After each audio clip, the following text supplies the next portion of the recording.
LawrenceHits.com, it's Jay Wachs, and joining me live in studio right now, it's JJ and Tricia from Beautiful Music Violin Shop in the Hillcrest Shopping Plaza at 9th and Iowa. What's up, JJ? Good morning. Welcome back. Thank you. How was your vacation? Well, it was good. It went by way too fast, and there are too far and few in between. Okay, where'd you go? Went to Eureka Springs. Where is that? It's in Arkansas. It's like the best place to go to within 4 or 5 hours from Lawrence. And what do we do in Eureka Springs? Oh gosh, there's all kinds of things to do. It just feels good when you go there. It's like, I don't know, it's like you're getting a bath. You're cleansing all the stuff off of you that you've been so busy with. And see, normally you leave Arkansas to have that experience. You don't go to Arkansas to have I guess that it depends on where you're going to, where you're coming from, So anyway, Lawrence is a great place too. I rarely ever have to leave Lawrence, but it's nice to get away. I feel the same way. Yeah. How long have you been here in town? I've lived in this town. I don't know exactly, but I'm guessing. I'm 40 years old, and I think I've actually physically lived here in this town for about 35 years, maybe. Okay. Maybe somewhere around there. So where'd you go? Let's track you. Where'd you go to elementary school? Okay. Well, oh God. Here we go. I've been to 2 schools for every grade of my life. We just moved around a lot. I've been to Cordley, Sunset, New York Elementary, Lawrence High School. Where'd you go to junior high? Did you go to Central? West Junior High. Well, you went to West. Okay. I went to West. Yeah, we lived on Rockledge in a house that doesn't belong. That's not there anymore. Right across from the dental studio on Rockledge. Yeah. So I'm a native. And were you a KU student as well? No. When it was time for me to go to college. My parents, they didn't teach me to be in fear of God. They taught me to be in fear of having a job that I didn't have a passion or I didn't, be in fear of a boss that you couldn't tolerate. In other words, wake up in the morning, feel good about, where you're going and feel good about life. They were 2 very spiritual, liberal people. And I was blessed to have them as my folks. And so when I got out of college, when I got out of my job out of high school, I grew up playing in garage bands and playing guitar, and I wanted to, be a musician. And the odds are of being a successful musician were, as we all know, it's quite a rough road. And I thought maybe it'd be nice to have a few skills in the same trade, sort of.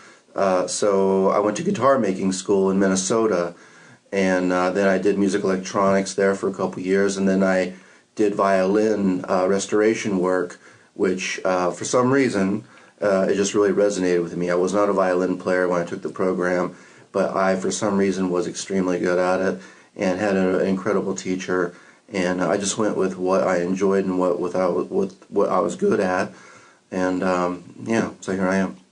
So, what is your favorite violin? My favorite violin? Your favorite violin. Of all the violins in the world, if you could have one, what would it be? One that is played by someone who is a good player. Really? Well, So it doesn't matter what the make of the violins. No, it matters who holds the bow, is what you're saying. It's not only that. I guess it's every fiddle, has its own voice. And even the youngsters who are just learning, I like to hear. I guess I like to hear someone making music or having a passion to make music, regardless of what instrument it's coming out of. But the fiddle is such a fascinating instrument, and I hate to be cliche about all this, but it is a very fascinating, romantic, very, very complicated box, and there's so little that's keeping it together to make these notes and an expression of a voice. It's such an infinite expression of one's soul, and there's no frets, there's no ones or zeros. It's a fascinating instrument to me, and I love working on them. My favorite violin, I'd say, would be a good sounding violin, and normally they're much better after they're done leaving the shop. Well, now you said you've restored violins. Have you ever made one from scratch? I've never had enough time to make one from scratch. However, with the thousands and thousands of fiddles that I've restored, I could definitely probably make one, and actually I've purchased a lot of wood. I'm getting ready for that. I just need to get myself in a position where I actually have the time to make one because I'm too busy restoring fiddles.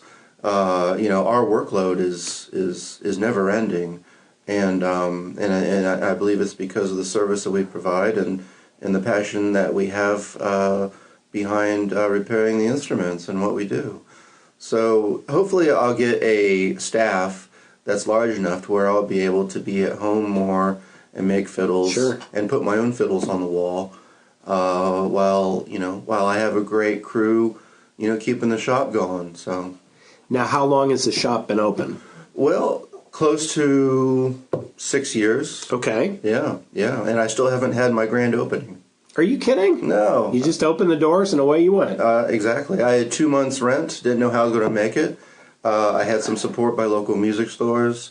I had a clientele that I had established from a place I used to work, and everyone kept coming, and I had a wall of maybe a dozen instruments, and now there's a wall of 100, so it's Good working for out. you. It's working out. So you brought Tricia with you, and what make? See, I'm going back to the make because violins. I grew up with the Cleveland Orchestra, and in growing up with the Cleveland Orchestra, we were always taught the Stradivarius is the pinnacle of the violin, and of course, I grew up listening to the Charlie Daniels Band, and my memory of the violin is "The Devil Went Down to Georgia," and "Any Fiddle Will Do." What manufacturer are you playing today? Well, I have a German fiddle. So It's a German fiddle. it's just, Yeah. it was actually I feel very fortunate. JJ was talking about like which one, if he has one that he loves, but I think primarily I love mine so much because it was my grandpa's. And, Okay. I'm used to the sound, and sometimes I have these like really moments of overwhelmness when I think about my grandpa's hands being on the same instruments and making it sing just like I do. So it's not that I wouldn't like to have one from the shop, but I feel very fortunate that I've had this one, and thank goodness JJ is good at what he's done. Well, and you can tell by the bridge that there's a little bit of wear and tear in the center there. But for the most part, it looks amazingly in great shape. And the violin is what, 100 years old? Yeah, it's probably close Plus to 100 plus probably. Yeah. Yeah, and I mean it's had it's been all over, and unfortunately incidents happened, and JJ has always put me back together again so that I could play. Some major things have happened to it actually. So did you guys know each other before the shop opened, or? We were acquaintances, so we knew of each other. Yeah. Okay. Yeah. So I know I've always thought highly of Tricia. She's definitely one of the best fiddlers or musicians in town. One of the funnest that I've heard. And Funnest. There's a new word. yeah, funnest. Yeah, funnest. Well, Okay. It is before 11. So More coffee for JJ. Yeah. So what are you going to play for us? Well, this is JJ and I kind of collaborated. We've had an interesting story together where he invited me into the shop, and I had hopes of becoming a luthier as he is, and have found a niche in the shop. But basically, we've been putting together these jams, and this is just a tune that I've taught in the jam, and it's one of my favorites that I've kind of gathered from in my travels and playing with musicians. And so it's just it's called Hunting the Buffalo. Hunting the Buffalo. Watch out for the cookies. Yeah, there's all kinds of things. That's right. So anyway, it's been fun to kind of tab out these tunes and teach them to people in the area that would never have a chance to hear them or play them with other people. Yeah, if for the last, gosh, how long we've been doing this? It's a year It's been now. a year. Yeah. For the last year, I cleared out some space downstairs of the shop, and we've been giving these free old-time fiddle workshops that Tricia's been hosting. Yeah. So once a month, not really on any particular Saturday, but normally on a Saturday from like 1 to 3, you got to get on an email list or go to Facebook, beautifulmusicviolinshop.com even. Just look for us and get on an email list if you're interested. It's free, and Tricia is an amazing teacher when it comes to teaching old-time fiddle. She has a very easy way of teaching or for students to understand by easy tablature or teaching by ear. And it's amazing that we have children that are like 5 years old, and then we have people who are like well into their 80s. There's a vast people, all skill levels that come, and they come downstairs for 3 hours, and Tricia can teach someone who's never played these tunes or has very little experience, and by the end of the 3 hours, she will be able to get them to play the bones or the essence of the tune all together by the end of the workshop.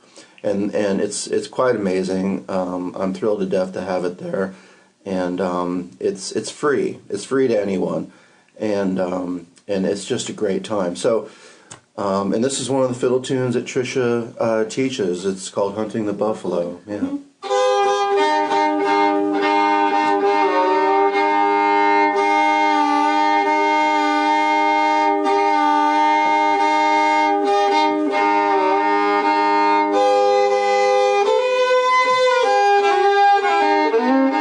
Sorry, it's been traveling. So That's all right.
All right.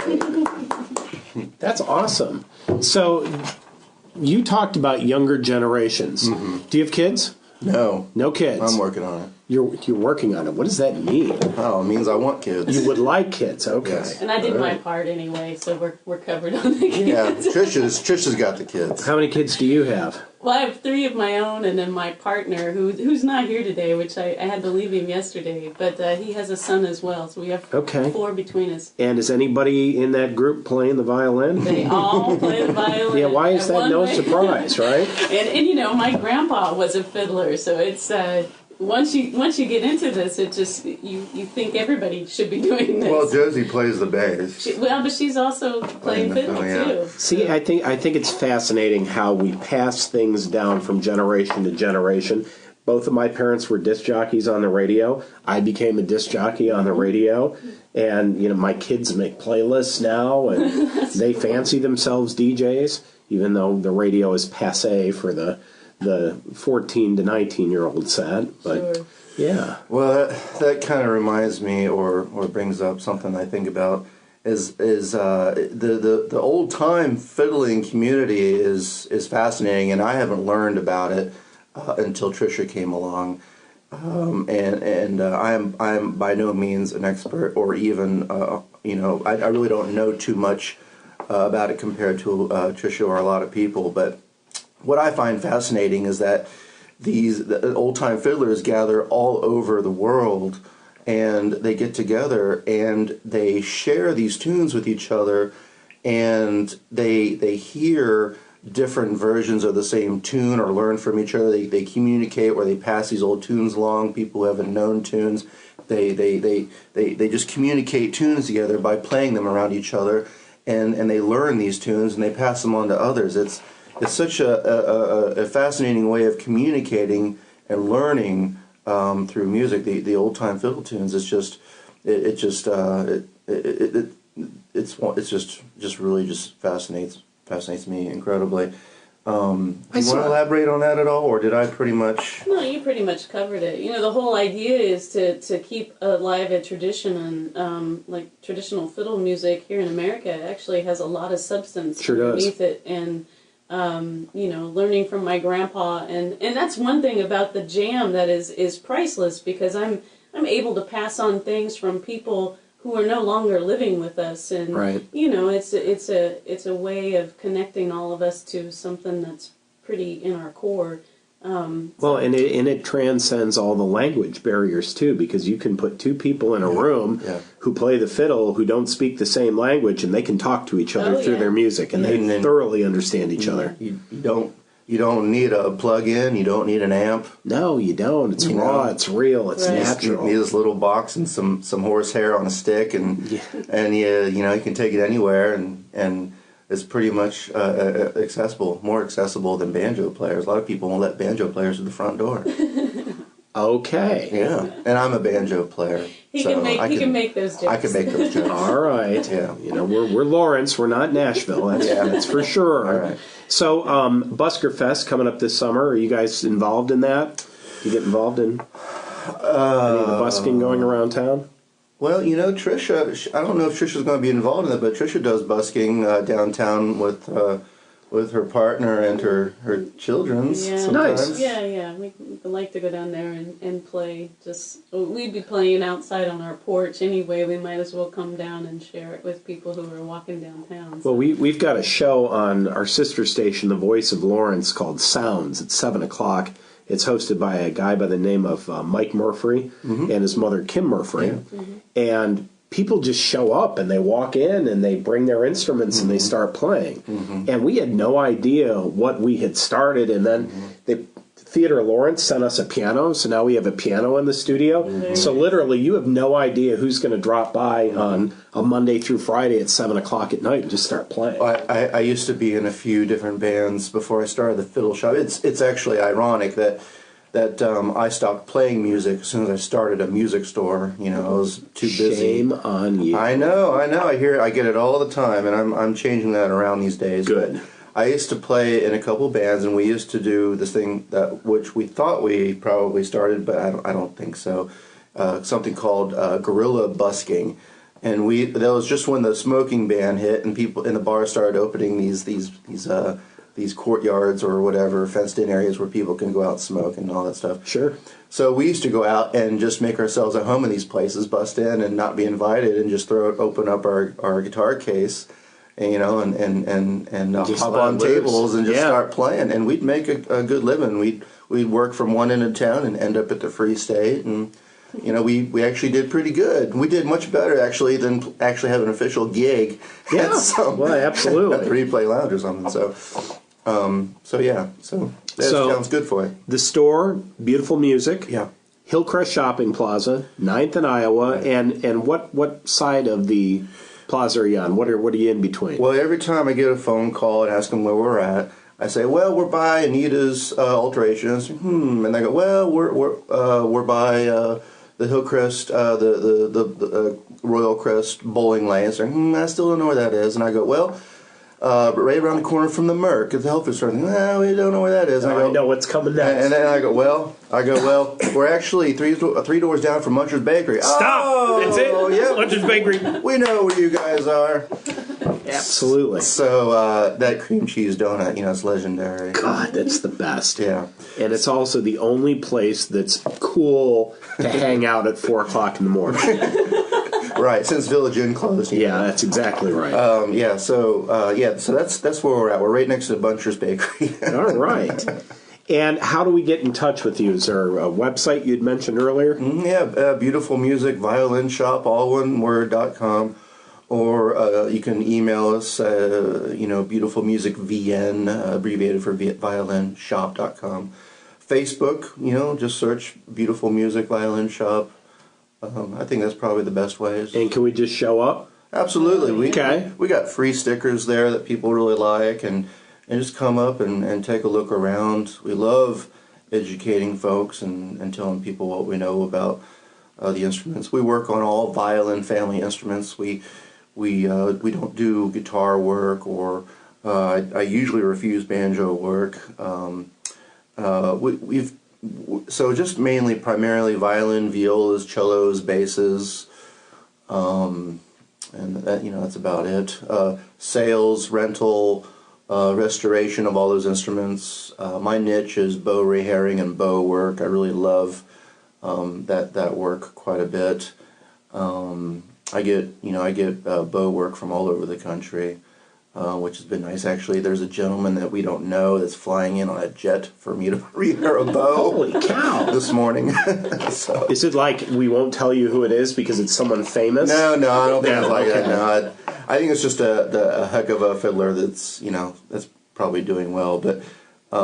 He's not fiddling if he's doing well. Oh, well, yeah, I don't know. Yeah, He flies in on a private plane, lands at Lawrence Airport, comes in a limousine, real stealth with the black coat, in through the back door, out through the back door. Is that what's going to happen? I don't know. We've had some really some great musicians come in that has wanted work done that was coming through town.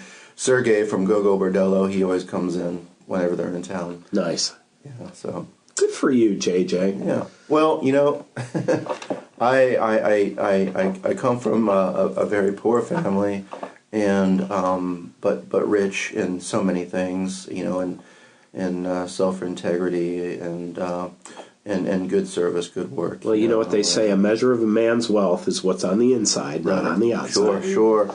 So I've worked really hard to get here. I worked probably 10 times harder than I probably could have. I took the hard road myself, many times being a teenager, and just sort of worked really hard. Thank you to all the teachers of the local area here. I've got to know them, and without them, I probably wouldn't have been able to get my start. You said teacher, and now I have to ask you the question. Yeah. So our governor, Mr. Brownback, Yep. is not a big proponent of the arts, as you know, and has cut funding left and right. Sure. What do you think we can do, aside from making a change in November, to make sure that music education continues in the schools? I think everybody kind of plays a part in that. As long as people are playing music and keeping it alive, it's always going to be in the forefront of our priorities. And So you think exposure is the key? well, it's one of them, Yeah. absolutely. And in this town, it's growing as far as what I see. I would agree with that. With the people you see busking, with the classrooms. What we need to focus on is helping out the teachers teach these kids. Every teacher in this town is an amazing, as far as I know, the orchestra directors, from what I see, the music departments, they're amazing teachers, but they're a little overloaded. And, it takes them, 15 minutes, I think, to just tune all the instruments before they can start learning about the music they're playing. So, there needs to be some more help, I think, with the curriculum, or the teachers being able to teach more time, and the more that the cuts are happening, the less they're able to focus on that. So exposure's big. I think everybody plays a part in that. The service, the music stores, the lead center, any kind of inspiration with involvement in music. When there's a demand with music, how can that possibly be turned down, and how can that be put to the set aside and cut? I just think that that's always they're never going to be successful with shutting it down. They're going to try, but there's people have a voice, and people have kept it together. We've all played a part in trying to keep it together and sharing our voice and keeping it going. And even though there's been some struggles in the last 4 years or so, we've made it this far. I'd like to see the 5th and 4th grade open up a music program again. I get so many people who come here, that move here from out of state, that are so disappointed there's not a 4th and 5th grade orchestras. That's when I started playing. Yeah. But there is all around us, Topeka and all that. So why can't we have them here? So I have faith. I have faith that things will get better. And things are, I think things are great, but they could be better. And I think Brownback's days are numbered as far as I'm concerned. Could be. I think so. He'll never be the governor of Lawrence, that's for sure. That is for sure. That is for sure. JJ and Tricia from Beautiful Music, thanks for being with us on the show. And you're listening to LawrenceHits.com and thevoiceoflawrence.com.